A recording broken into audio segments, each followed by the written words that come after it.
Okay, so first up we are going to be doing the Porcellio Sevilla caramel morph. The reason I'm doing these first is because they're one of my favourites. I won't be doing this video in order at all, but I will put timestamps in the description at a later date. So let's jump into it. So with this species, they are a Spanish isopod that require a lower humidity than most of the other species of isopods. So a lot of the giant species from Spain will only need a corner of moss, and you literally just go around the outside with the mister, which I can show you now. So with your nozzle, you want to, instead of it being tight, you want to undo it so it goes like that, and then you just go around the outside, and that's enough for them. That's all the humidity they need. The rest of the bin should be bone dry. So let's try and find some of these isopods now. So this is a lotus pod, and they can't eat this. This particular colony doesn't seem too interested in them. And then you've obviously got your leaf litter, your rotting wood, and for a calcium source I use cuttlebone, and I also use limestone as well. Occasionally, and with certain species it's imperative to use the limestone. And then underneath here you'll see all of my lovely Porcellio Sevilla caramels. So if I give you a zoom, you'll be able to see them close up. So here you can see them.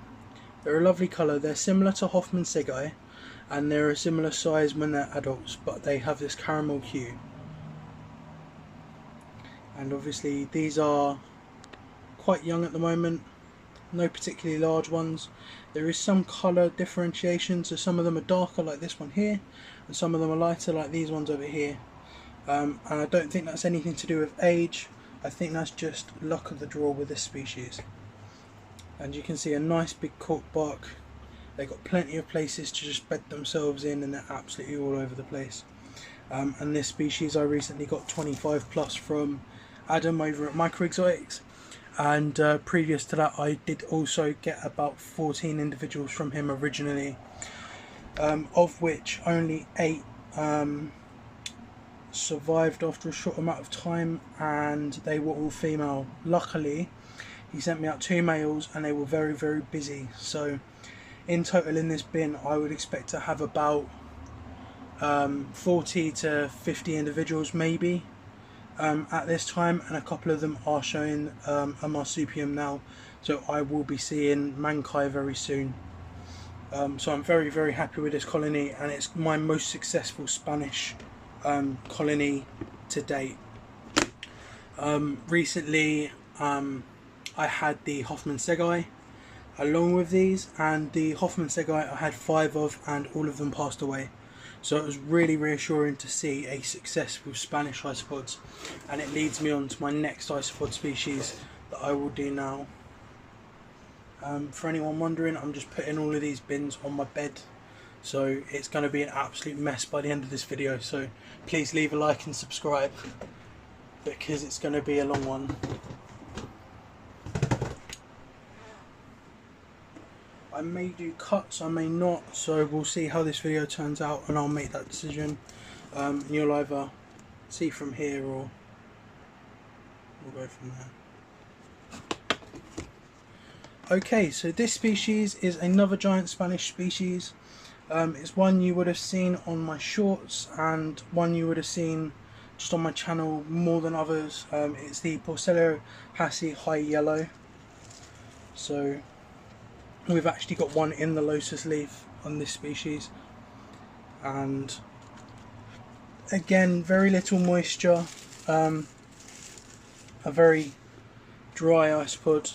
They don't like a lot of moisture, they like to be kept in a more arid environment, but you can see the colours are absolutely brilliant. And I believe I've got about 20 or so individuals in here. At the moment I've not seen any mankai, but I'm hoping soon that they will reach maturity and I will be able to see some success with these. And you can see also with this particular species there is a variation in the colour. So you've got a very light one at the bottom and you've got these darker ones up here, and they're just brilliant.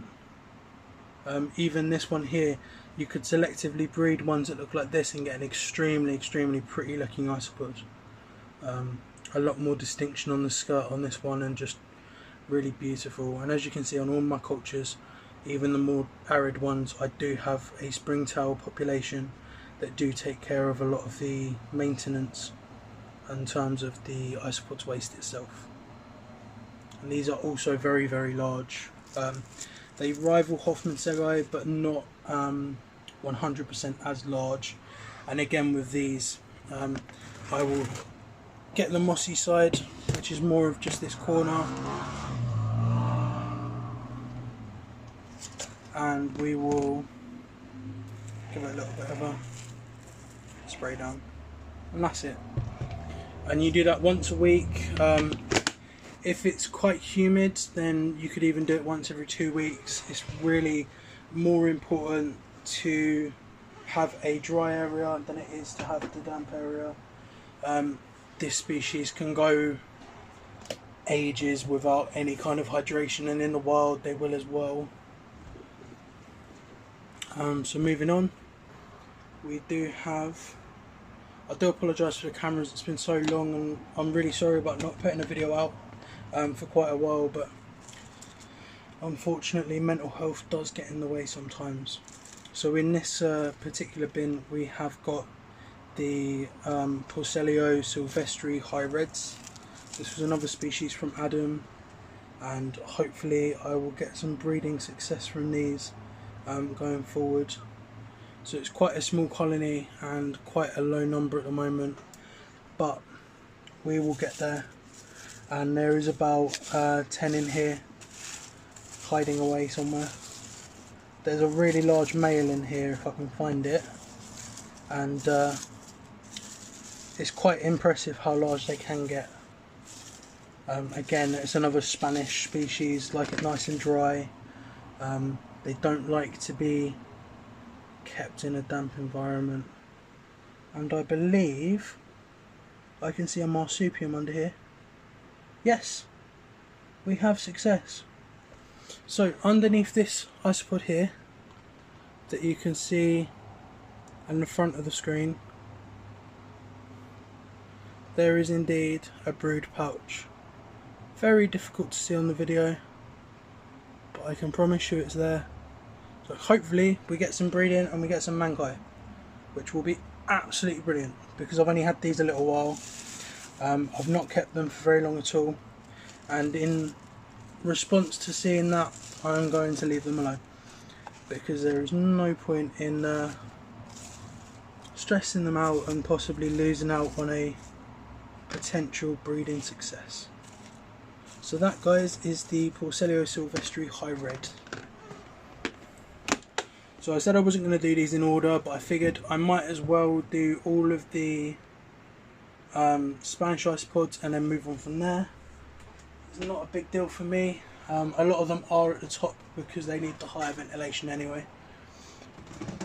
So moving on, my final giant Spanish species would be this one here, and this is the infamous, unfortunately not doing too well for me, but infamous porcellio bolavari.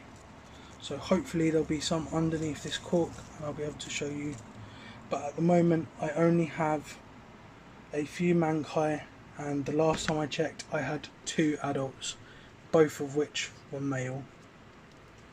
So unfortunately not a lot to show you in this bin, and it's really just a fingers crossed event. You know, you can see a little mankai there. They seem to be happy, they seem to be doing okay, but it's really not ideal for this species, and I will be getting more individuals hopefully relatively soon, as I'm really unfortunate in the way that I've had such a die off. We do have an adult here, so you can see this is what they should look like as adults, and one of the adults that obviously produced the babies you just saw. So they are still alive, there are still a couple, but I'm very sad in the way that they haven't done quite as well as my other Spanish species. But these are a very, very technical species, and quite a lot of people do have issues when they start out. I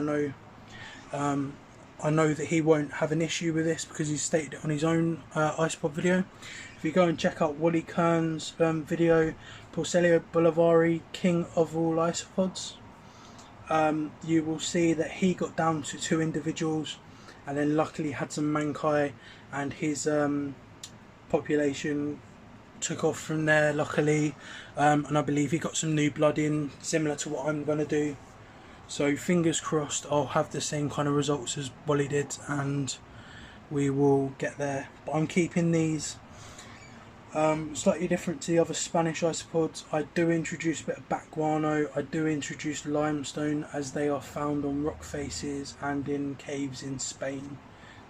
So they do also get a bit more of a deliberate humidity cycle, so I'll do it once a week rather than just leaving it until it's a bit until it's all dried out and then redoing it. That's following advice from Chris Biggs over at the Mad Aquarist, and hopefully I'll be able to get him on a live soon, and we'll be able to discuss that together. So hopefully very soon I'll have these on track, and I will have an isopod that does hopefully as well as the Sevilla caramels. But moving on, the next lot of isopods I'm going to do will be my armadillidiums. I have a lot of armadillidiums.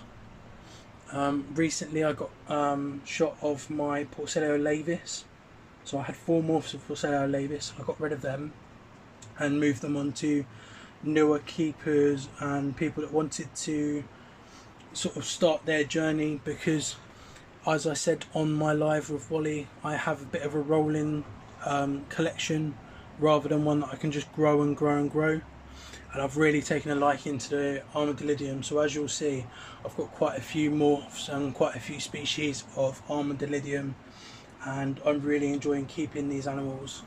So we'll go and we'll have a look at them now. Please do leave a comment, let me know what you think, let me know if you've got any criticisms to people that keep isopods, especially if any of the experts are watching, like Russ or Wally or Chris, or just anyone that's got a background with the isopods. Do let me know if I'm doing something wrong, if you disagree with my methods, or just if you've got any kind of suggestions on how I can keep those bolavari going and not lose out on such a brilliant isopod. So here we have one of the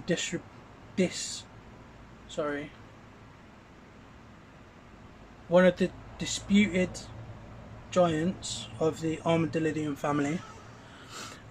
This is Armadillidium gestroi, and people do argue between gestroi and granulatum as some of the largest of the Armadillidium species. And these are really cool because some of them seem to be a morph. So you've got some that are really high yellow, you've got some that are more white and black. They've got kind of like a brown background. So if I get enough of these when they start breeding, and luckily I do have mankai, we will be able to possibly split these and see if we can line breed the yellow ones and the white ones, and see if we can start doing that. And that is something that I will be quite interested to do. I'm not sure if other people have done that, but we will see if it's a trait that transmits or if it's just a trait that happens like the Santa Lucia or Punta Cana vulgari, where they are just polygenetic and have a lot of variation in their broods. And then here, very, very gently, we have a baby, a little mankai just on my hand there. You can see they're very colourful even at a young age, and I do have some that are even smaller than this. I've got some absolutely tiny ones in here. So yeah, that's Armadillidium gestroi. And with these you do keep them not arid, but you, for example, for a bad demonstration, some people have it tightened up on the nozzle and then they will miss like this. That is not how I find my armadillidium species enjoy it. They do like it very similar to the Spanish porcellio, where you go round the edge, because that way if there's any in the moss they aren't getting drowned or anything, and it also puts the moisture into the base of the substrate rather than sitting on the top. So that is how a lot of my armadillidium are kept, and as you saw I do one line over the middle of the moss and that just puts a little bit of humidity in the moss. But the main thing with these is they love rotted wood. Armadillidium go mental over rotted wood. So you can see I've got a couple of chunks, and I'll also use a mix of beech and oak leaves. So moving on.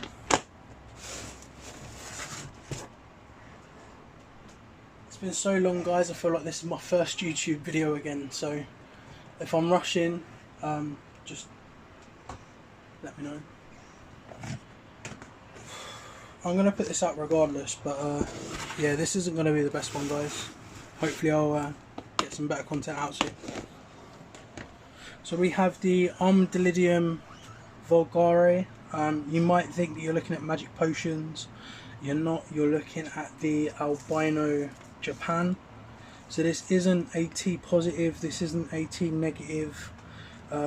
It's just an albino strain. A lot of people do keep just a T positive, just a T negative, but as I got this from a seller that was saying just albino, obviously I'm not going to put that label on, and we'll have a look here.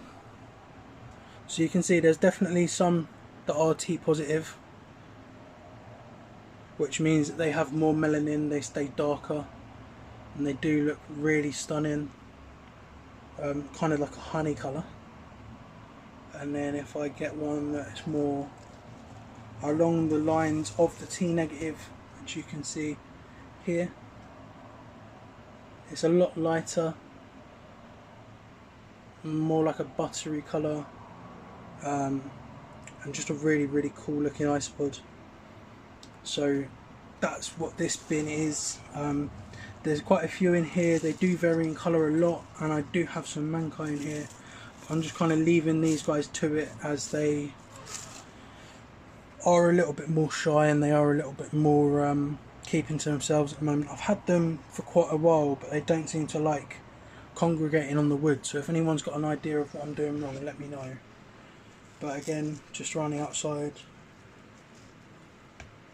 I'm also letting their tub dry out a tiny bit, because for some reason the soil that I used to make the new tub, it retained quite a lot of moisture.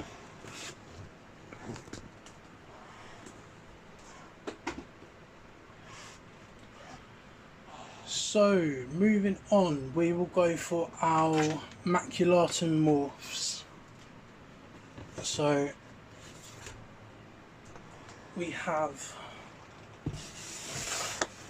Armadillidium maculatum zebra champagne. So this is actually the most expensive morph that I currently own of these guys, and they are absolutely stunning. So you can see here, they're a really light colour. They're very similar, if not the same, as Armadillidium maculatum chocolates. So if you've heard of the Armadillidium maculatum chocolates, these are basically the same morph. I think it's the initial people that bred them. There was probably 2 lines, and these are the champagne line. But in all seriousness, I don't know too much about the differences between the chocolate and the champagne, other than obviously one's probably darker and one's lighter, but I think it's really just personal preference and how people market them with this particular morph. I'm just having a look. I don't currently see mankai, but I haven't kept these for that long and they're still quite immature. I've only got 10 plus individuals of these, so we'll see how they get on over time.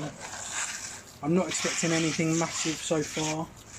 I'm just leaving these to it, let them have their privacy, let them get comfortable, and that's the main thing really. You just got to let your isopods settle in, because if you're too busy with trying to see them all the time and trying to get them all to breed and constantly checking on them, then you won't get the results that you're after. You know, and I fully stand by that. You will not, because they will just not breed. They're too scared. So we actually do have what appears to be a little bit of intercourse of some sort going on in my yellow zebras. These are the maculatum yellow zebras, and you can see plenty of mankai popping up. A few different broods, because I've got some very tiny ones, some larger ones, and these are the yellow form, like the yellow either colour form or morph.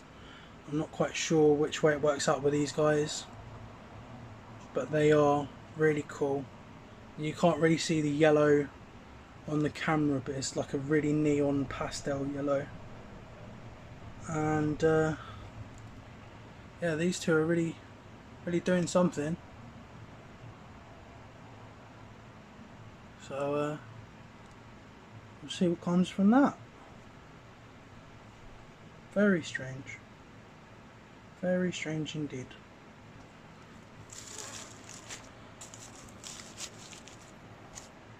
Hopefully you're all enjoying the video. I know it's not the best one I'm going to put out, but we will see. Also, these guys don't need a mist. They weren't long misted. So I'd like to just keep them while they're still perfectly alright. Heavy work moving all these boxes. So in here we've got our final morph of maculatum, and this is what you'd class as like the normal form, just a standard zebra. You can see I've got loads of babies. This colony's absolutely exploded. And currently I'm trying them with watermelon rind as a food. But you can see just a really high contrast black and white isopod. Really awesome. You will find that some of them have more of a broken pattern, other ones have more of a joined pattern, and I just think they're the smartest isopods ever. And they come out of Italy, so very lucky people in Italy will no doubt see these out in the wild and just think, oh look, a woodlouse. But I think these are one of my favourite armadillidium species, 100%.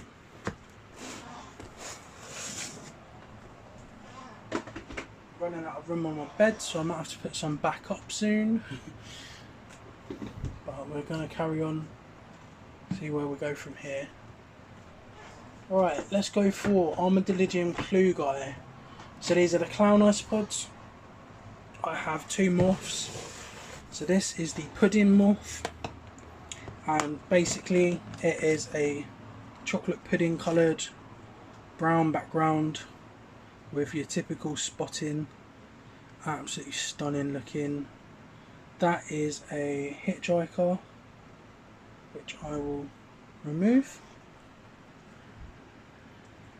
I did have a colony that for some reason had dwarf white shark in it, so it's kind of an upward battle with these. But luckily I don't see them very often, if at all now. The colony in question was rectified and sorted, so moving forward I shouldn't have much of an issue, if one at all. But as I've only got 25 plus of these, being a smaller size colony and also being a bit more secretive, not really keeping to the cork bark and the norms like a standard isopod, I can't really show many of these off. But you can see that we do have a few in here, and they are really beautiful. So I'm looking forward to seeing these breed and seeing what comes from keeping this colony. Unfortunately there doesn't seem to be much activity on this piece of bark.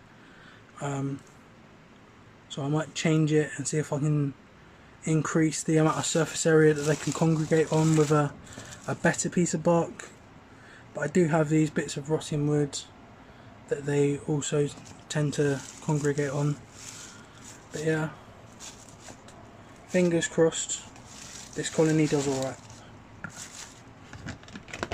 And again, not long misted, so not worried about giving them a bit more hydration yet.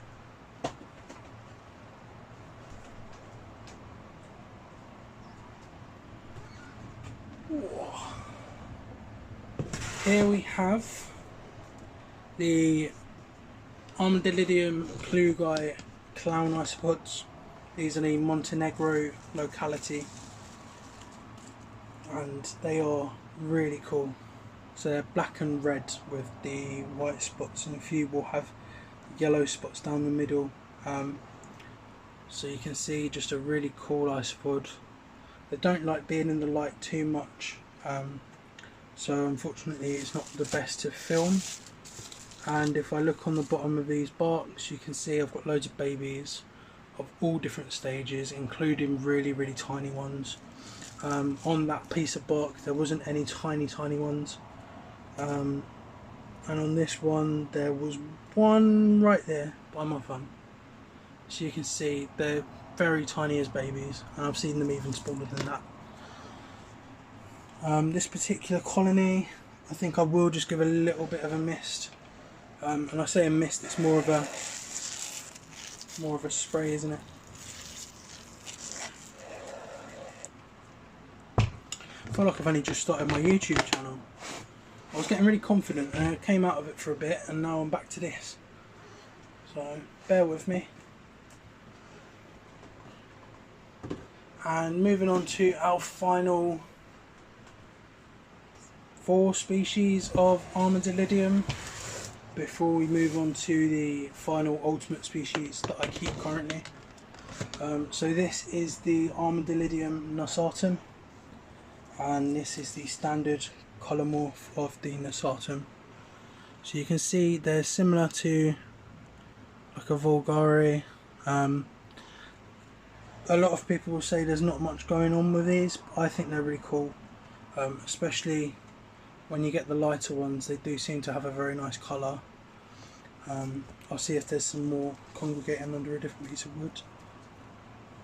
Unfortunately it's another species that doesn't seem to have settled onto the wood yet, but you can see some on here, and they're quite unique. Not very expensive. They can be quite prolific when they get going, and I do see parakai in here, so that means that I will have a larger colony soon. A lot of the times the parakai will be on the damper side, and yeah, armadillidium nassartum, one of the more underrated isopods in the hobby. Also not too available. Quite a few people don't even know nassartum, so hopefully we can get some more awareness out there, and maybe they will become more popular over time.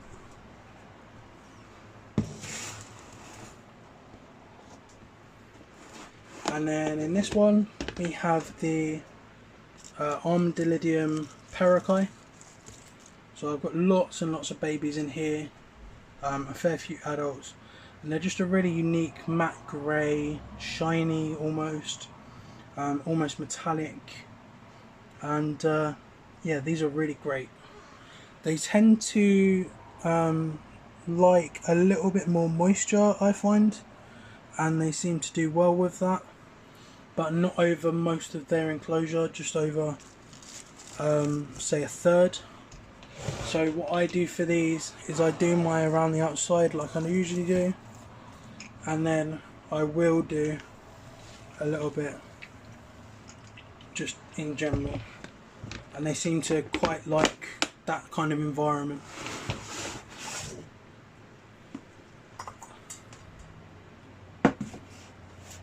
And then our second to last species of armadillidium species is the armadillidium corsi rayum. These are obviously in a smaller tub. This is a 5 litre,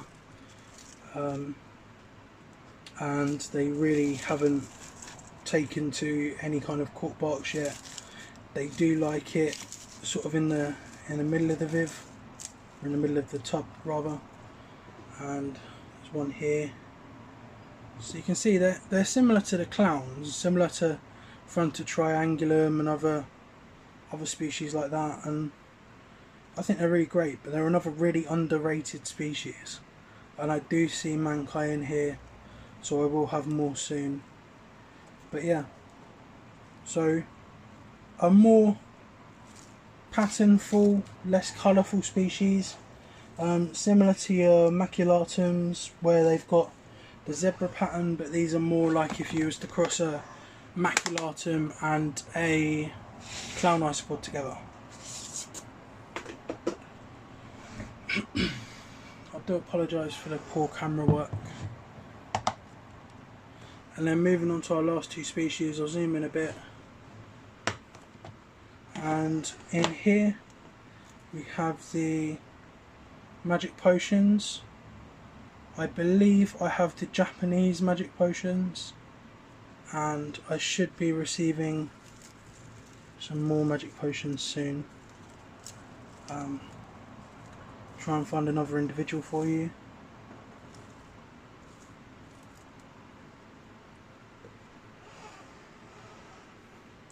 So you can see they're just a nice, really light colour with yellow and black spotting.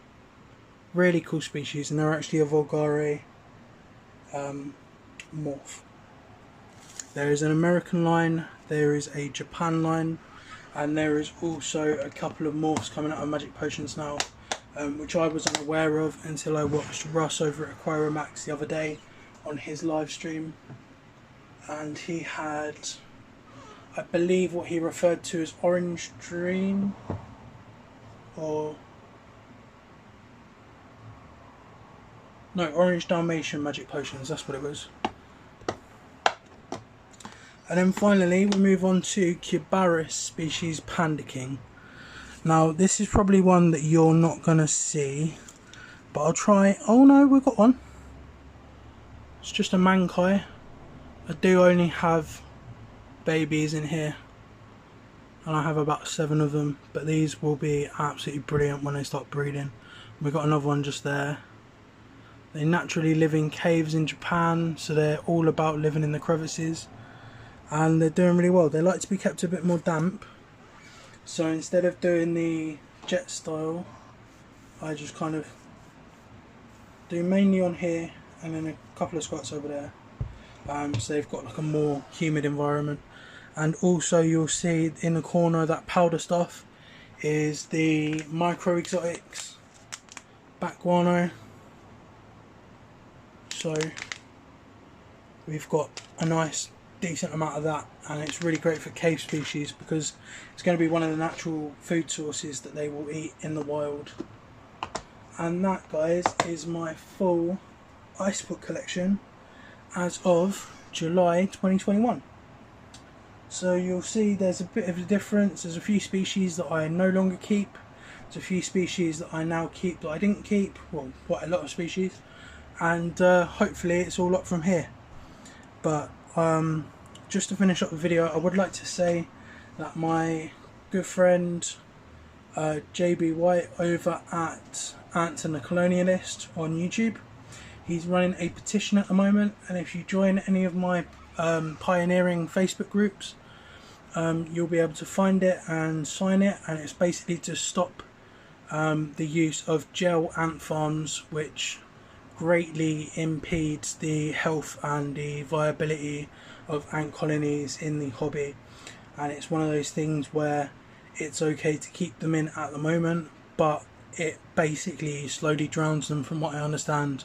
So he is running a petition and a campaign to try and get them removed from legal keeping in the UK. So thanks very much, guys, and I'll catch you in the next one. Bye.